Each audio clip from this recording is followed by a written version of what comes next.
नमस्कार विद्यार्थ्यांनो, माझे नाव आहे पंकज रामदास मते आणि आज आपण शिकणार आहोत इयत्ता 7वीतल्या गणित या विषयातला तिसऱ्या धड्यातला सराव संच 11वा. या धड्याचं नाव आहे मसावी लसावी. तर चला सुरू करूया सराव संच 11वा. हा सराव संच 11वा सुरू करण्याआधी आपल्याला हे माहिती पाहिजे की संख्यांचे मूळ अवयव काढायच्या पद्धती. दोन पद्धती होत्या, एक होती उभी मांडणी आणि एक होती आडवी मांडणी. तर या दोन्ही मांडणीने आपल्याला उत्तर लिहायचं आहे. तर चला सुरू करूया सराव संच 11वा. त्याचा पहिला प्रश्न आहे, खालील संख्यांचे मूळ अवयव पाडा. आपल्याला संख्या दिली आहे 32. तर 32 चे मूळ अवयव पाडायचे म्हणजे काय, तर ह्याला सगळ्यात छोट्यातली छोटी संख्या कुठली आहे त्यानेच विभागायचे. म्हणजेच काय, ती आहे 2. तर 2 ने भागले तर उत्तर आले 16. 16 ला पुन्हा 2 ने भागले उत्तर आले 8. जेव्हा आपण 32 ला भागतो तेव्हा भागाकार येतो आपला 16. तर आपण इथे भागाकार लिहित जातो आणि त्या भागाकारला सगळ्यात छोटी संख्या कुठली विभागू शकते तर ती इथे लिहितो. तर 2 ने भागले तर उत्तर आले 8. 8 ला 2 ने भागले उत्तर आले 4. 4 ला 2 ने भागले उत्तर आले 2 आणि 2 ला फक्त 2 नेच भागू जाऊ शकतो आणि उत्तर आले 1. ही झाली उभी मांडणी. आता आडवी मांडणी पाहूया. तर 32 ला जर 2 ने भागले तर उत्तर येतं 16. आता 16 चे फोड केली तर आपल्याला उत्तर येते 8 गुणिले 2. 8 चे फोड केली तर आपल्याला उत्तर येईल 2 गुणिले 4 आणि 2 ची फोड केली तर आपल्याला उत्तर येईल 2 गुणिले 2. तर हे झाले ह्या 32 या संख्येचे मूळ अवयव. तर असेच आपल्याला अवयव पाडायचे देणाऱ्या सगळ्या संख्यांमध्ये. तर चला पाहूया पुढचे उदाहरण. आता संख्या आहे 57.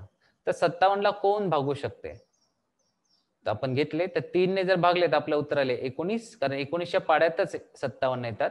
तर 19 तरी 57 आणि 19 ला फक्त 19च भागू शकू शकते म्हणून उत्तर आले 1.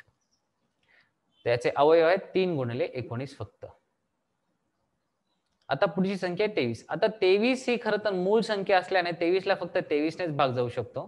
त्यामुळे तिचे अवयव पडतील 1 गुणिले 23च.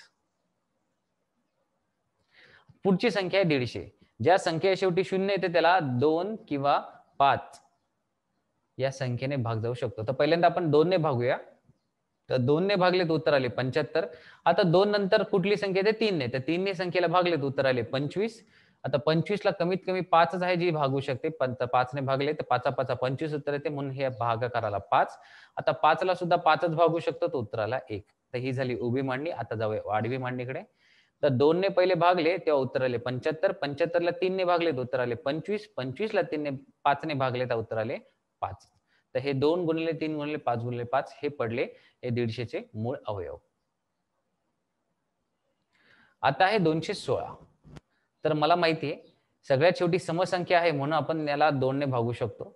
तर 2 ने भागले तर उत्तर आले 108. 108 ला पुन्हा 2 ने भागले तर उत्तर आले 54. 54 ला आता 2 ने भागले तर उत्तर आले 27. आता 27 च्या 2 ने भाग जाऊ शकत नाही तेव्हा पुढची संख्या घेतली 3 ने भागले तर उत्तर आले 9. 9 ला 3 ने भागले तर उत्तर आले 3 आणि 3 ही मूळ संख्या आहे तर 3 ला फक्त 3 ने भाग जाऊ शकतो म्हणून उत्तर आले 1.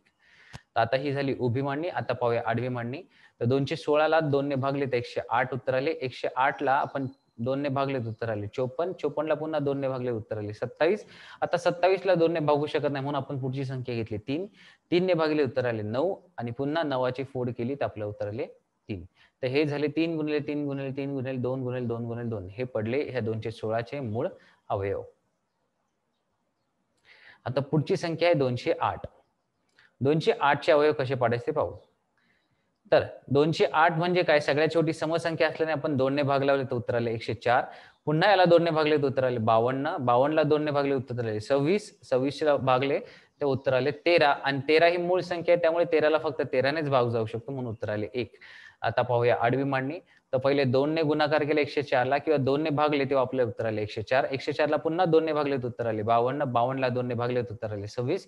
26 ला 2 ने भागले उत्तर आले 13 आणि याच्या पुढे विभाग जाऊ शकत नाही म्हणून हे पडले हे 208 चे मूळ अवयव. आता पुढची संख्या आहे 765. तर चला 765 ला कोण विभागू शकतं, तर 3 ने भागून पाहिले तर उत्तर येऊ शकते का, तर त्याला प्रयत्न केला तर आपलं उत्तर आले 255. आता 255 ला पुन्हा 3 ने भागले तर आपलं उत्तर आले 85. आता आपल्याला मात्र 5 कडे जावं लागेल कारण 3 ने 85 ला भाग जात नाही. तर 5 ने भागले तर उत्तर आले 17 आणि 17 ही मूळ संख्या असल्याने 17 ला फक्त 17 नेच भाग जाऊ शकतो म्हणून उत्तर आले 1. तर हे झाली आपली उभी मांडणी. आता आडव्या मांडणीकडे पाहूया.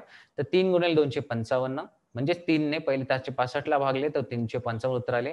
पुन्हा आपण 3 भागले तर आपल्याला उत्तर आले 85. आता 85 ला आपण 5 भागू तर उत्तर आले 17 आणि 3 गुणिले 3 गुणिले 5 गुणिले 17 हे पडले 765 चे मूळ अवयव.